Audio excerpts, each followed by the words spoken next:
Oh, guten Morgen. Die Nacht war zwar trocken dank Brücke, aber halt auch höllisch laut. Weil die Autobahn hat gewaltig getost. Aber so eine trockene Nacht hat auch was für sich.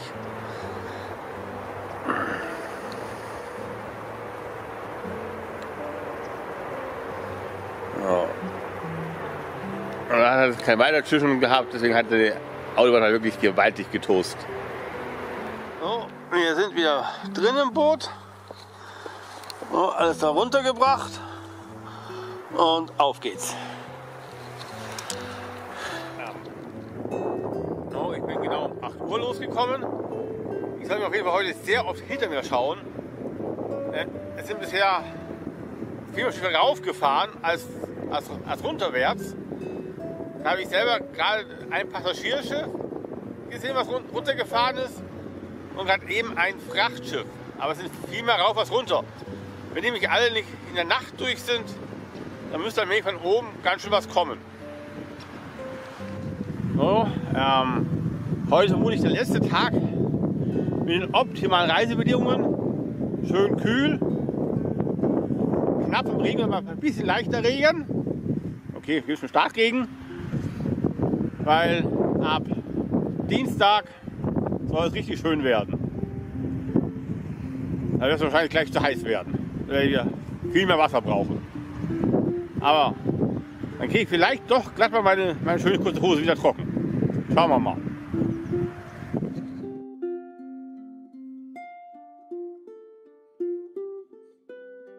So. Das erste Schiff des Tages. Da haben wir einen Fischer. Und da gleich ums Eck kommt der erste Frachtschiff. Auch wieder nach oben.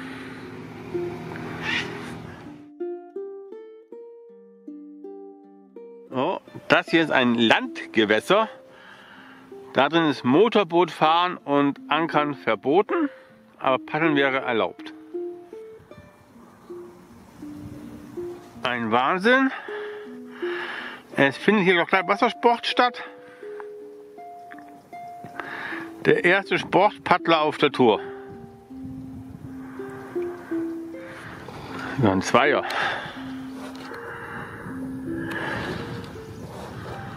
Ja, seht ihr, die Reiher sind echt hier tiefenrelaxed. Gleich zu oben, gerade eben noch die Sportpaddler ganz nah dran vorbeigefahren. Hat sich nicht gerührt. So. Und der Reifen wieder, jetzt fliegt er weg. Stand genau am Eck von so einem Altwasser. Jetzt kommt da ein Passagierschiff entgegen. Die Esmeralda.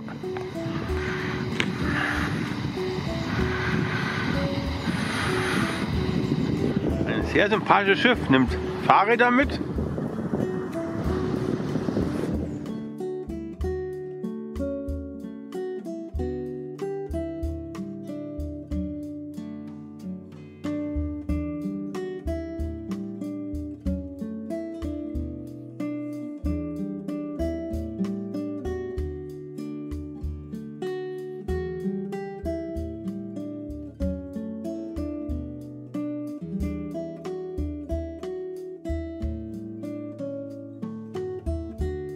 Ein 600 Jahre altes Schloss, aber in der Ortschaft gibt es nichts. Weder Bäck noch Metzger. Nichts. Einfach nichts.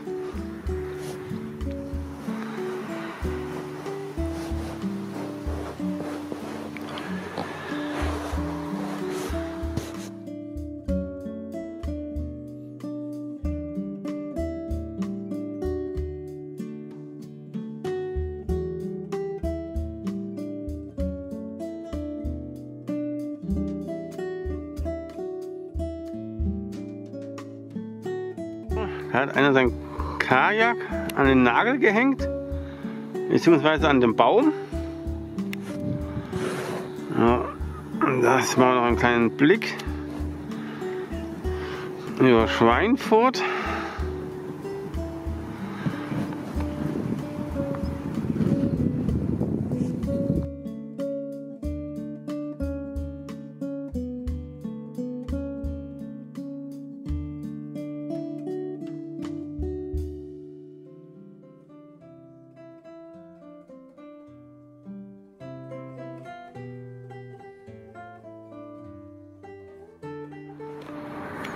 Augsburg, die Weltstadt, hat das natürlich etwas größer, dieses Kunstwerk.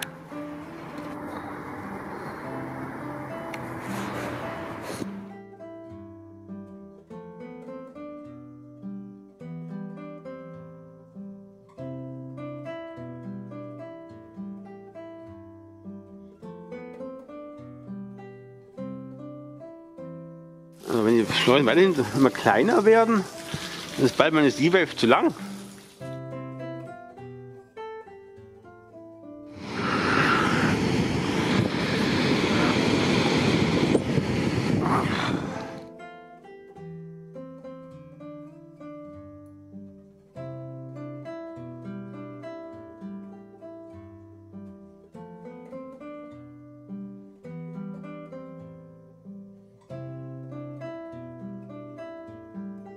So, jetzt rettet mich die lange Leine vom Andreas zum zweiten Mal.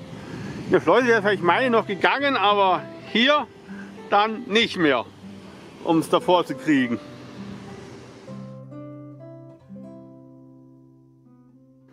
So, die Schleuse Schweinfurt überwunden und weiter geht's.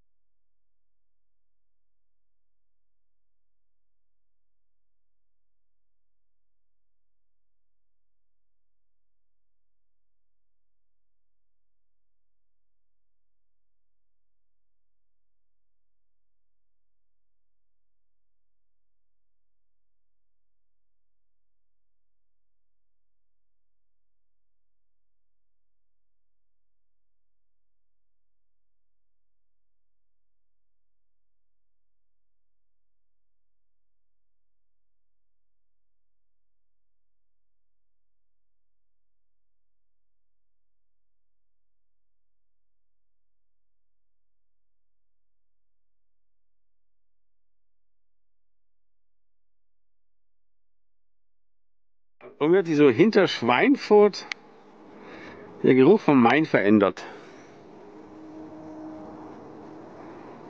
Immer so ein Blick in die Altwässer, die dem Main folgen.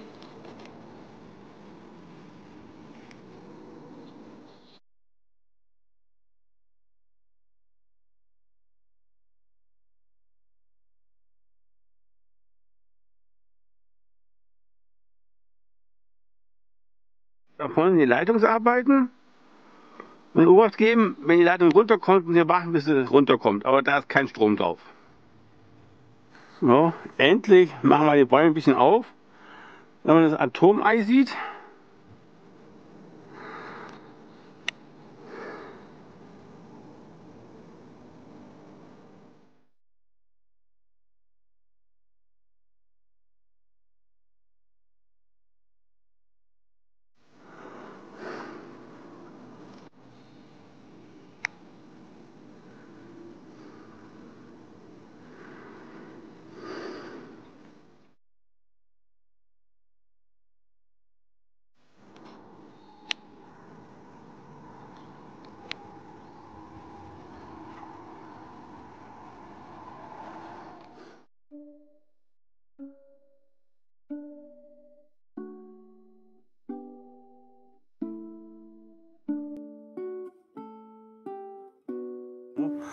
Das ist das Einlassbauwerk für die Kühlung vom AKW. Schade, ich habe gehofft, man könnte den richtig schön nah vor die Haustür fahren. Aber jetzt heißt es erstmal gut Obacht geben, dass da keine Freileitung zuckt. Ich hoffe mal nicht, dass mir der Himmel auf den Kopf fällt, aber ich hoffe mal, mir kein Kabel auf den Kopf fällt. Oder immer einen Sturzhelm dabei haben.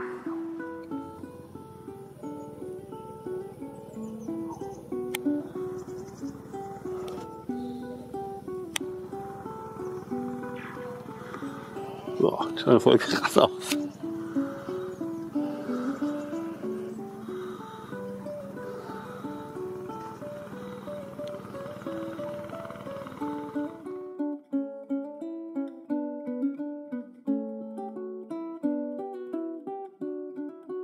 Da vorne haben wir die nächste Schleuse. Rechts für die Großen und da links für die Kleinen für mich. Und ich beeile mich, bevor es regnet. Nicht, dass ich dann an Land vom Regen überrascht werde. Noch blühende Teichrosen.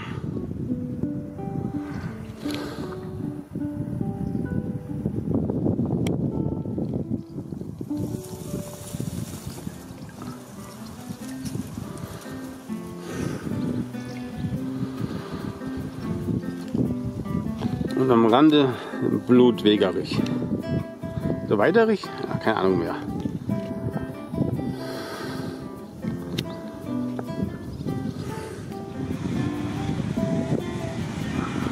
Da sitzt sogar einer drin.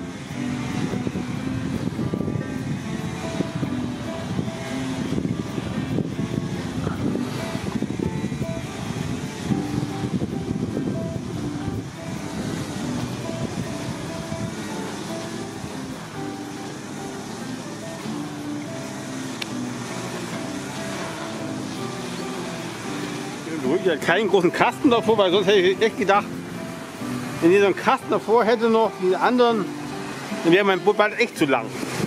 So, wenn da kein Kasten davor ist, dann ruppelt wirklich brutal rein.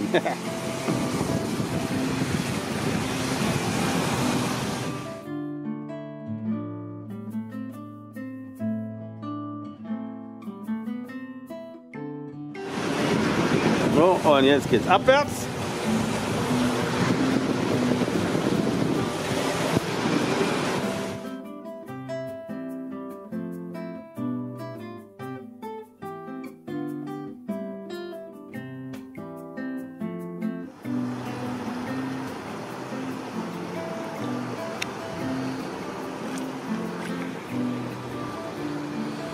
Wieder ein Wehr, glücklich durch die Schleuse umfahren und auf geht's zur nächsten Schleuse.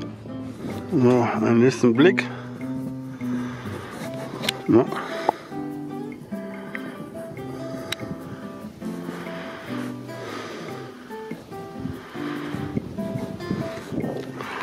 Ja, da kommt schon wieder Sportruderer.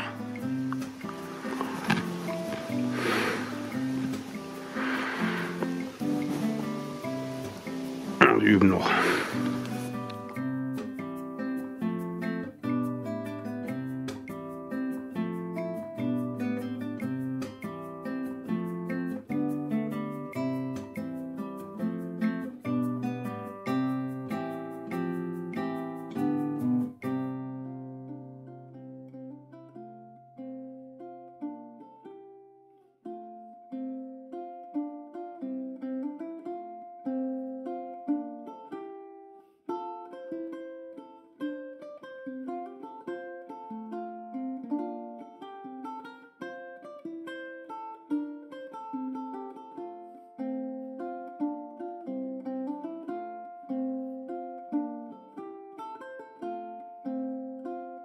Da kommt wieder ein Bergaufwärtsfahrer entgegen. Also allmählich werde ich echt größenwahnsinnig. Ich habe noch kein Frachtschiff von hinten auf offener Strecke überholt. Ja, da kommt gleich eine ganze Herde. Da ist schon gleich das nächste da. Und gemeinsam in der Schleuse.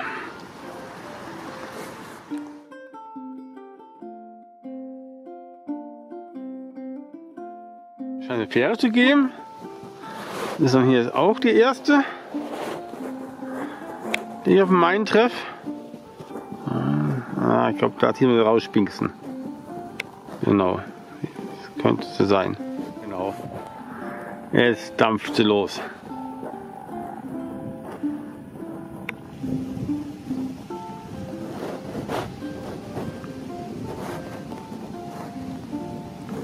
Geschmückt wie ein Ausflugsdampfer. Jetzt habe ich mich gerade eben, kann man wirklich sagen, gemütlich hingesetzt. Und was ist? kurz hinter der Fähre das nächste Wehr.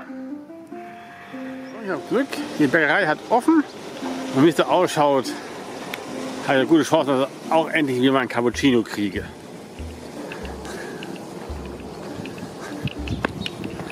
Endlich mal was gefunden mit Aussicht auf den Main.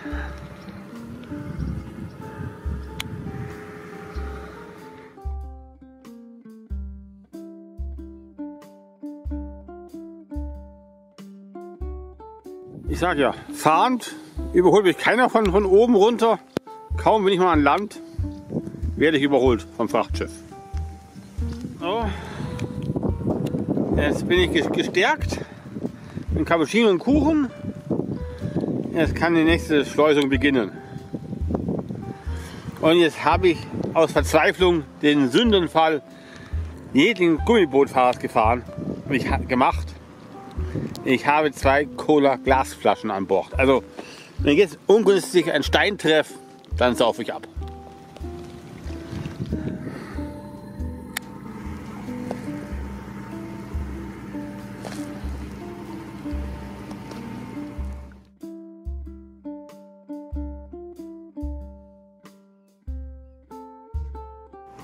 Okay. Nee, doch. Da leuchtet ein rotes Licht. Oder blinkt. Nee, das Ganze beim Kamera tut es nur blinken. Das ist kein gutes Zeichen.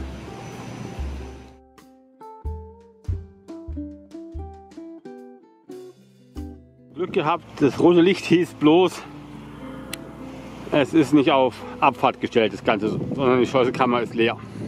Das gefüllt werden. Ganz eine witzige Schleuse. Ja, kein gerade Schleusentor, sondern die macht schräg zu. Ich will mich hellschalten mit drin, naja. Zum Glück hat mich die Polizei nicht beim Wildner erwischt und was erwischt. Okay, Glück gehabt. Sie haben gerade in Zivil das Boot verlassen.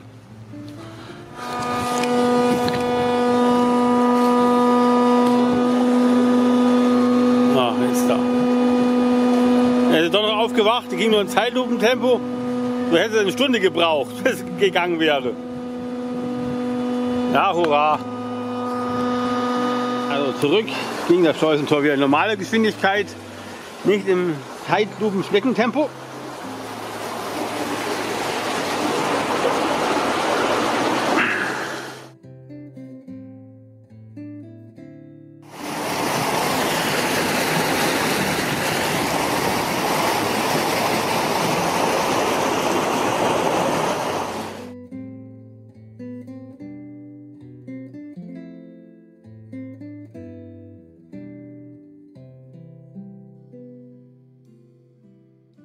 Wieder daheim im Boot und auf geht's zur nächsten Schleuse.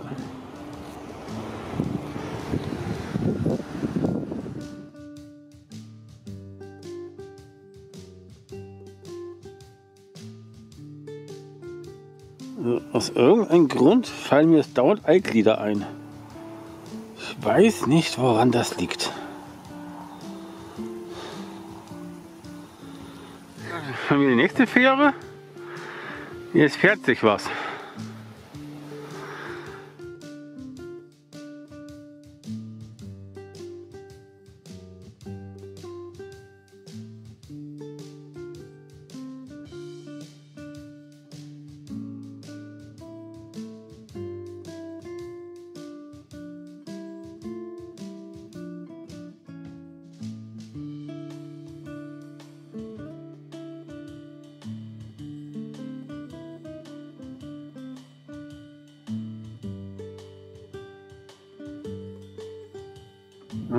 Mit einem ganz seltenen Kurs, da kam man richtig durch die Innenkurve geschossen.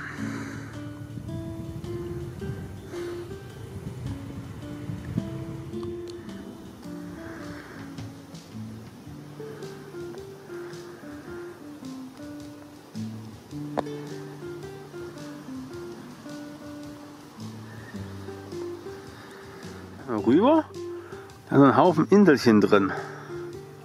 Da fahren wir doch mal in die Außenkurve rein.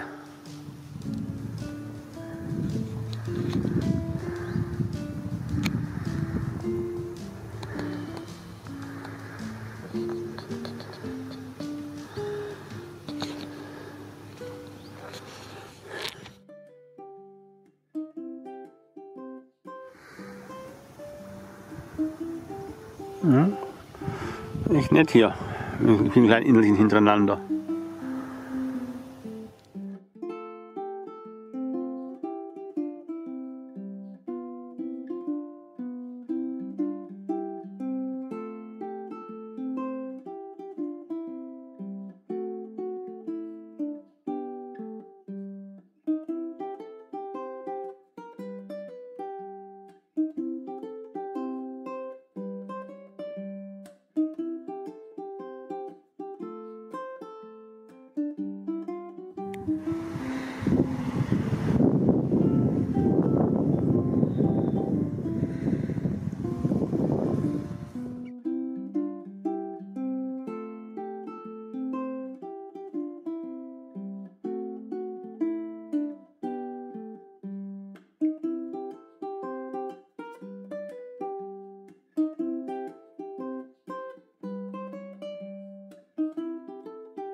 So, diesmal habe ich Glück.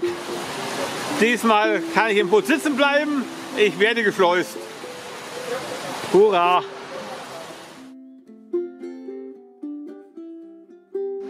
Das Tor geht auf.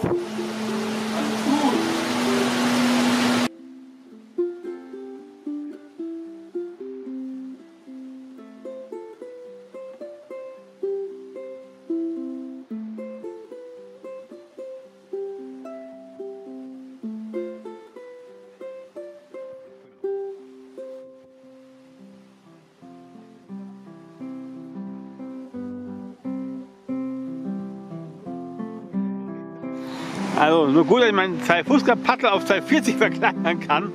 Dann habe ich da echt Schwierigkeiten rauszukommen. So, und jetzt ab, da hat es gleich den nächsten Campingplatz, da gehe ich dann drauf. So, und jetzt kann ich ganz entspannt paddeln. Jetzt ist erstmal keine Gefahr von Schiffsfahrt. So. Hier rein ein bisschen schneller das Teil.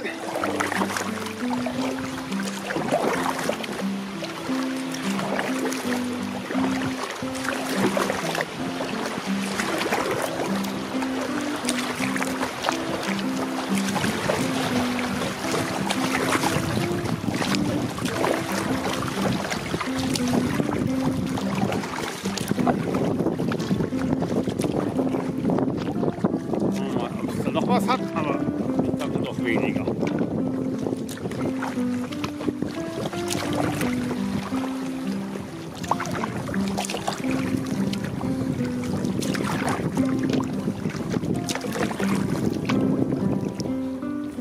So, da ist noch eine Sohlenrampe drin. Aber die schon ist, da ist schön Durchgang.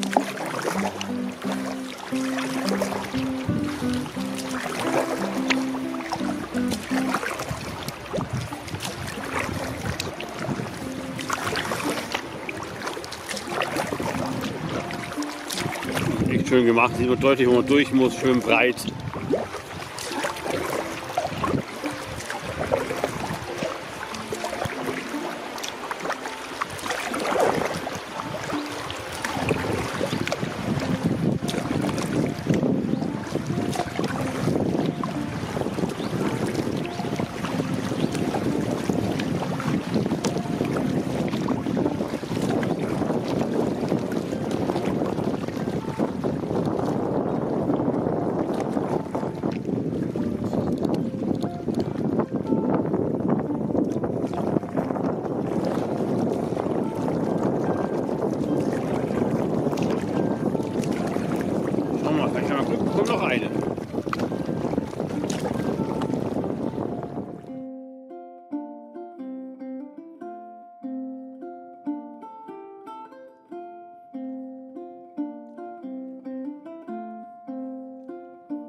beiden Seiten.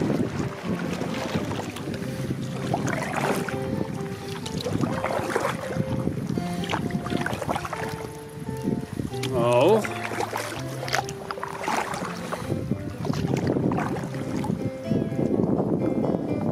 So. Und hat so ein Schild militärischer Sicherheitsbereich. Links und rechts Naturschutzgebiet.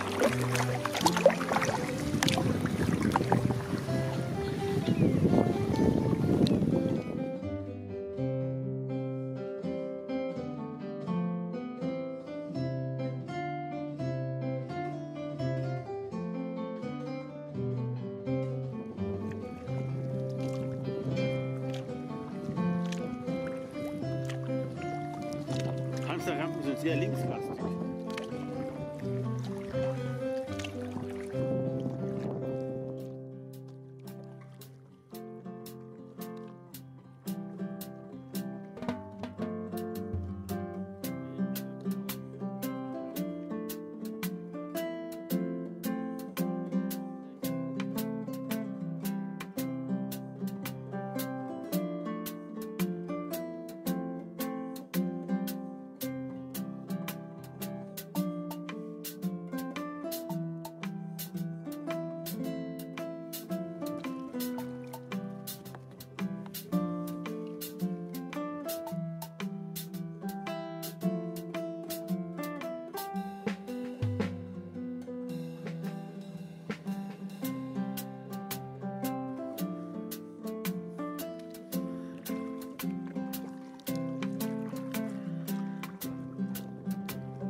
Eine Fähre.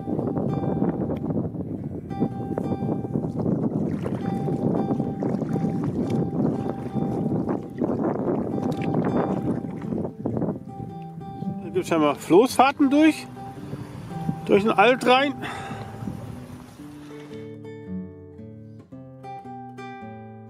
Jedenfalls hat einen schönen Strand zum Anlanden. Gute Leute da waren. Die haben mir weitergeschickt und hätte ich zweimal sehr schwer angelandet.